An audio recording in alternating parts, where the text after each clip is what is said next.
Hi everyone, welcome to another weekend review. It is Saturday, February 3rd, not the 4th, the 3rd, 2024. So I'm not going to be long before you, so I'm going to get a jump start. But if you missed this live, you can catch the replay on the feed and catch the video uploaded to Instagram, as well as some clips on TikTok and Twitter. So according to the World Health Organization, for COVID cases, there were at least 100,654 new cases. That is a decrease from 48,000 less than we had from before. Overall, there are 394,593 cases confirmed for COVID-19. In terms of the region, here in the U.S.,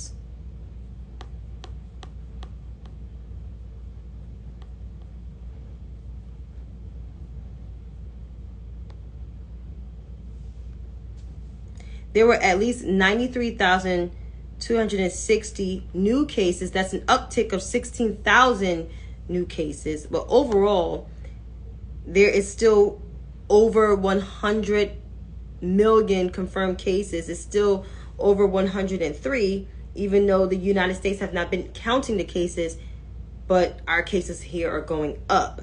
Now, in terms of the fatalities here at home, there were at least 936 new fatalities, which that has gone down. But we still got the highest death toll, even though we're 4.2% of the world's population. There is at least 1,168,337. So with over 100 million cases, nearly 1.2 million people dead, people are still not fully vaccinated, still at the 70% percentile. So I don't know why everybody in this country feel like they're safe. There's a trifecta of things. There's still RSV, there's still the flu, and COVID is still here. So if you're enjoying yourself out, make sure you do it responsibly with a mask. N95 is required, but if you don't see N95s because they have not been sold in stores, you get you a surgical mask. Point blank, period. Now, moving right along to the 2024 elections. The South Carolina primary is tomorrow. Well, actually, later on today. I encourage those who live in South Carolina and those that got family members that live in South Carolina to vote, because I will be reminding my aunts and my cousins and some of my uncles again to vote, because we need to do everything to make sure the president is reelected again, because South Carolina is the prime example of how black people should vote all areas of the United States onward. So, with the polling, and I'm going to start with the Republicans.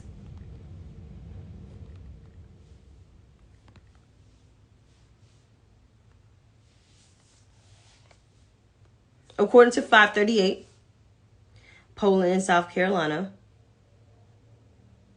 if I see the Republicans, where is it? Now, Donald Trump still has a commanding lead in the double digits, half, pretty much damn near half, 62.7, while the former South Carolinian governor and U.S. ambassador to the Trump administration, Narada Nikki Haley, is at 32.1. I don't know if there's a path for her going forward, but she might pick up some delegates, but ain't gonna be much. Now, if we turn to the Democratic side of the coin,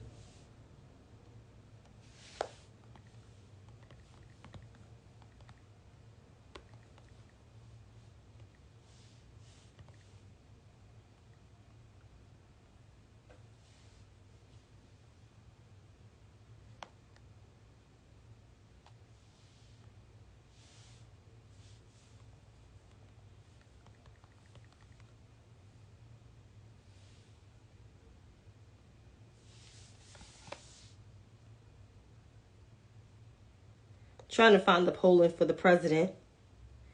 See where he's at in South Carolina.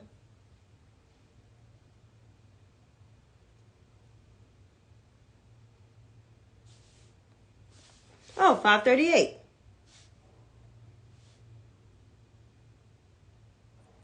So according to the Emerson polls, and I see a lot of polls here on 538, the president is at 69%. 69%. Dean Phillips is at 5%. I'll say this again. President Biden has 69% in the polling, while Dean Phillips is at 5%. 5.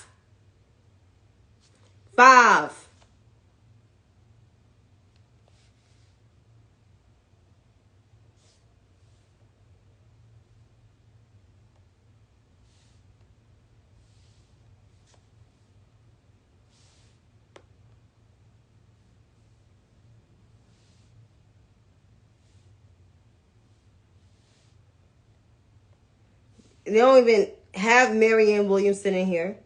Don't even have Cornel West in here. So I'll sum this up.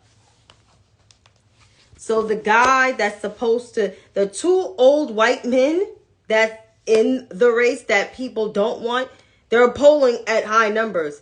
Donald Trump is polling 62% versus Nimrod Nikki Haley's 32%. And on the Democratic side, the president is polling damn near at 70% compared to the others, not even reaching 10%.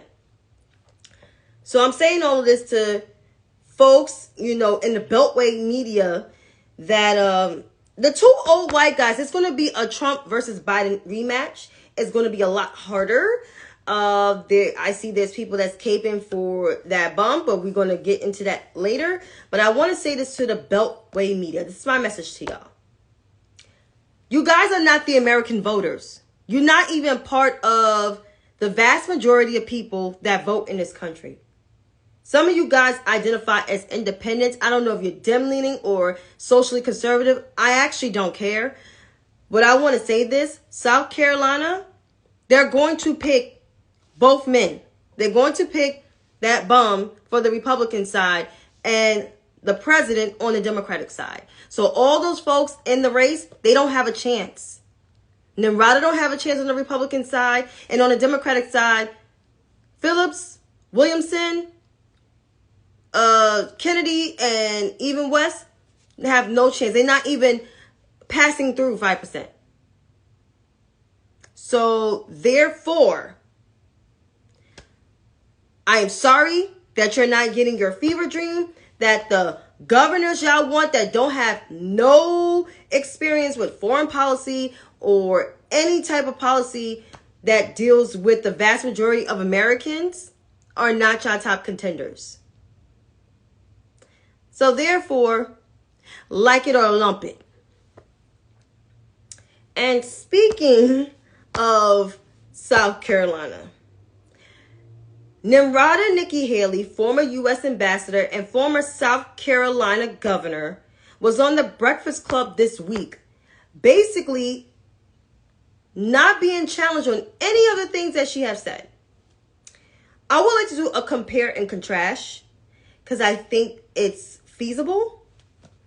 Nimrata Nikki Haley has a Bachelor's of Science degree in accounting and finance from Clemson University, where my cousins went, versus Vice President Kamala Harris's bachelor's degree in international finance and political science at Howard, and then got her JD at, let's see what college that she got her JD from.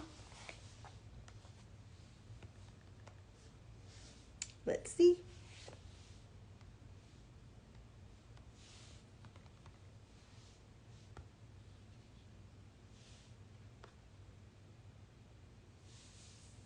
From the University of California's Hastings. So, Nimrata Nikki Haley, Bachelor's of Science in Accounting and Finance at Clemson University, versus Vice President Kamala Harris's degrees, bachelor's in international finance and political science, JD from University of California, 13-year career in public service versus over 20 for the vice president in elected office, but overall 30 years in public service. Governor, U.S. ambassador, state rep, governor, U.S. ambassador,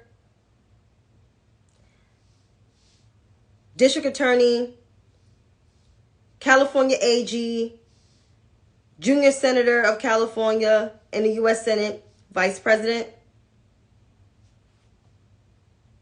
I'll take the person that served as the district attorney, AG, state AG, junior senator, vice president, for president, versus the person with only 13 years of experience.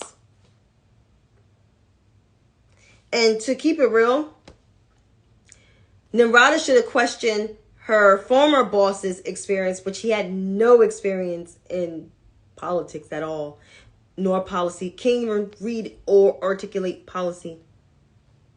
You want to talk about incompetence? That's incompetence versus competency from the president and vice president, who both were public defenders and lawyers before they even got into elected office. Nimrata wants to keep her mouth shut. And to Nimrata, I would like to say this to you. America is still a racist country. You know why it's still a racist country? Because vast majority of Americans don't like when there's a trifecta of non-white people in executive office. Yeah, they don't. Also, America's still racist because no one is ready to have a conversation about racism, and no one's ready to address the history of racism in this country. And when we want to have that conversation, it gets censored by the people in your party, Nimrata. Yeah, Nimrata, the same person who experienced racism, but in the same mouth, talking about, oh, America's not a racist country and everyone's created equal. No, all men, white men, were created equal, and people like me were 3/5 of a person. But it was people like me who helped your family, who paved the way for other communities of color and other marginalized communities to have their civil liberties in this country. And you want to be the president of the United States? You can't even halfway do your job as the UN ambassador to the United Nations, or the U.S. ambassador to the United Nations. No. And you were not that much of a great governor. So, Nimrata, I'm telling you, like, you're not going to win tomorrow. So you might as well prepare that concession speech, because America's not that into you. And definitely not your party.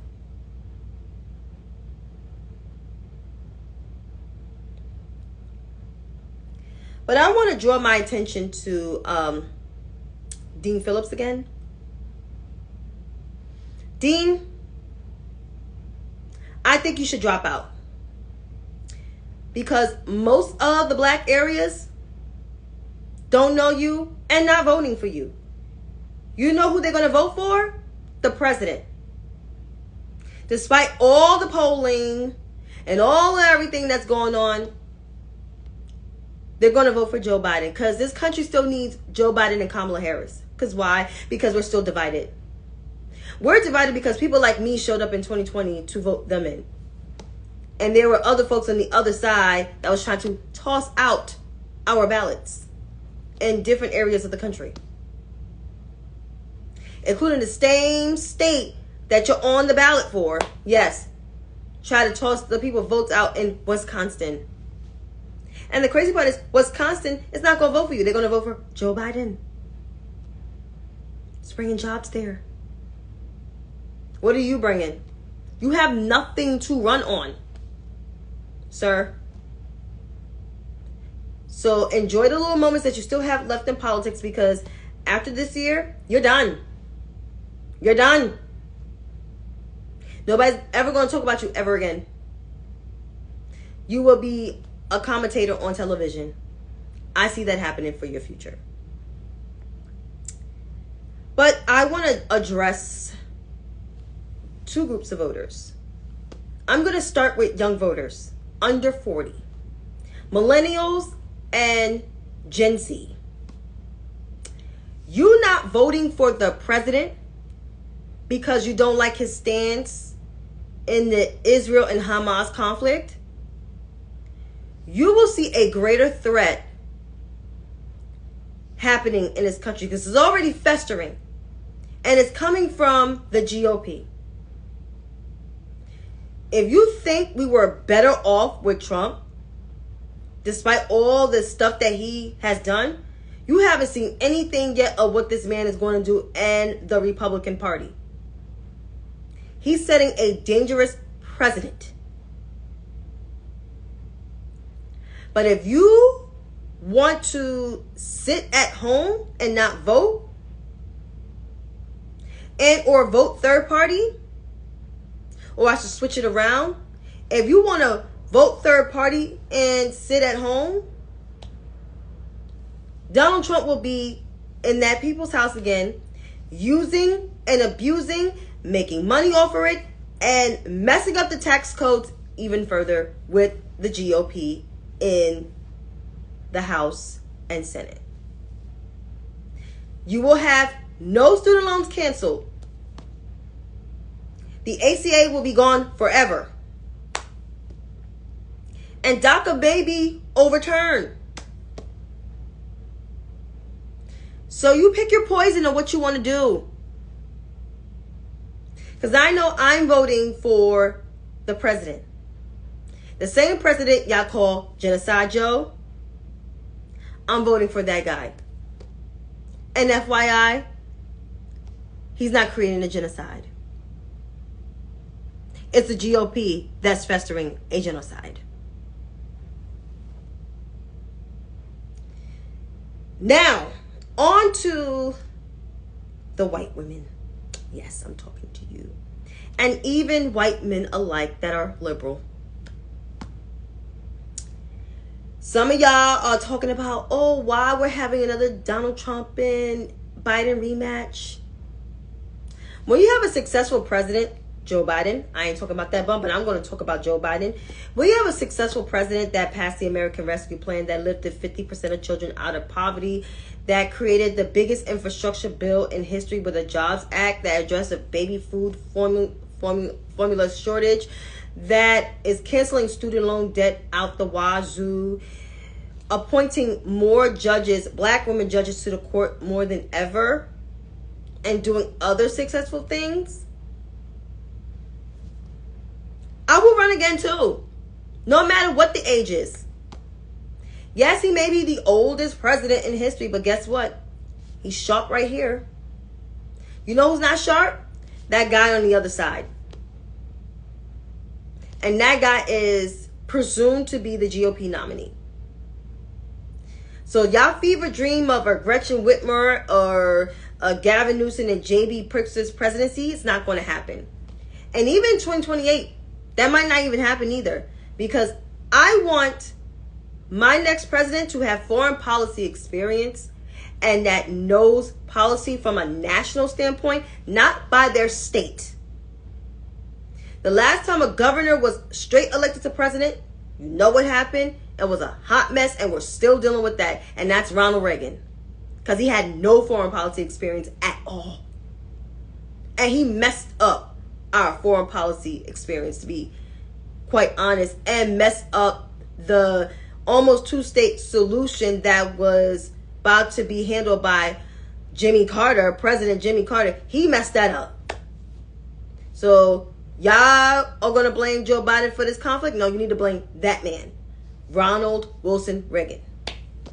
That's who y'all need to blame. But I went on a tangent. White liberals, this message is for you. If you think that voting for Joe Biden is like, what is it, holding your nose? You guys are sad. Because this president actually has been the most successful. More successful than Bill Clinton. And even somewhat President Obama. This man passed the American Rescue Plan that lifted 50% of children out of poverty, that gave stimulus to people, that gave money to other sectors in this country, that addressed the baby food shortage, baby formula shortage, the biggest infrastructure act ever with the Jobs Act, cancel billions of dollars of student loans. Can I go on? Appointed more women to the courts, black women to the courts, a diverse collective to the courts, over 150 judges. Also put a ban on no-knock warrants and chokeholds. Yeah, there's a lot that this president has done. Also, the Inflation Reduction Act, expanding the ACA. Yeah, this president did a lot. So, but if you guys don't want to vote for him, vote third party, then you deserve the America that you will get under Donald Trump. And that's all I'm going to say. So this was short live. So you guys have a wonderful night. Take care. Be blessed. It's supposed to be a warm weekend, but still wear your mask and enjoy. See y'all next week. Deuces.